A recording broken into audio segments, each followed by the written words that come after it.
આજે સમૃદ્ધિ ખાતરની ટીમ એ ખેડૂત મિત્રો છે જેમને વિઝિટ માટે આવી છે કે જેમને એલબીઆરનું સમૃદ્ધિ ખાતર આ એમના ખેતરની અંદર વાપર્યું છે. તો આપણે જરા એમને પૂછપરછ કરીશું. શું નામ છે સરજી તમારું? જયંતિભાઈ ખેમાભાઈ પ્રજાપતિ, સરતાનપુર, તાલુકો સતલાસણા. બરાબર છે. જિલ્લો શું લાગે છે? મહેસાણા જિલ્લો લાગે સર.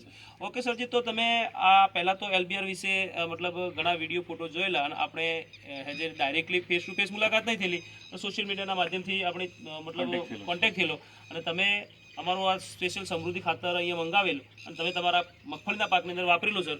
તો શું સર તમે દર વર્ષે જે મગફળી વાવો છો એમાં આ સાલમાં તમને શું ડિફરન્ટ આવ્યા છે? ગઈ વખતે ઉનાળુ મગફળી અમે વાયેલી, એની અંદર 4 કટ્ટાની અંદર મેં સમૃદ્ધિ ખાતર વાપરેલું અને બાજુના બીજા 3 કટ્ટા વાવેલા એમની અંદર વાપરેલું નહોતું. બરાબર. જ્યારે આની અંદર જે વાપરેલું છે સમૃદ્ધિ ખાતર, એની અંદર એક કટ્ટે 10 થી 11 બોરીની એવરેજ મળી છે. બરાબર છે. અને જેમાં નથી વાયેલું આપેલું એની અંદર 7 થી 8 ની એવરેજ મળેલી છે. બરાબર છે. તો મતલબ કે લગભગ 3 બોરી વધારે નીકળી, એક કટ્ટા 3 પ્લસ થયું છે.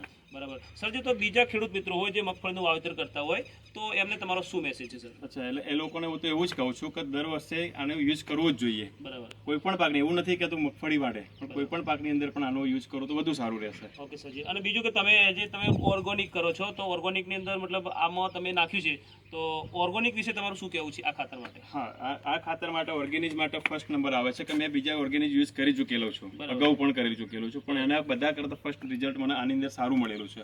નેક્સ્ટ પણ અત્યારે આ સાલ પણ મેં એનો ઉપયોગ વધુ કરું અને બીજા ખેડૂતોનો જરૂરિયાત પૂરતી હું કહું છું, એવો સંદેશ આપું છું કે દરેક ખેડૂતે આ ઉપયોગ કરશે તો રિઝલ્ટ પણ સારું મળશે અને જમીન પણ પોચી રહેશે અને ભેજનું સંગ્રહ વધારે કરી રાખશે. એ મેં રિઝલ્ટ આનું મેન જોયું છે. જે લોકોને પાણીની અછત હોય, પાણી ઓછું હોય, એ લોકોને આ વસ્તુ વાપરવી જોઈએ. પહેલી ફર્સ્ટ નંબર યુઝ આનો જ કરવો જોઈએ. ઓકે. તો સરજી, તમારો કિંમતી સમય આપ્યો બદલ આભાર. Okay, thank you sir.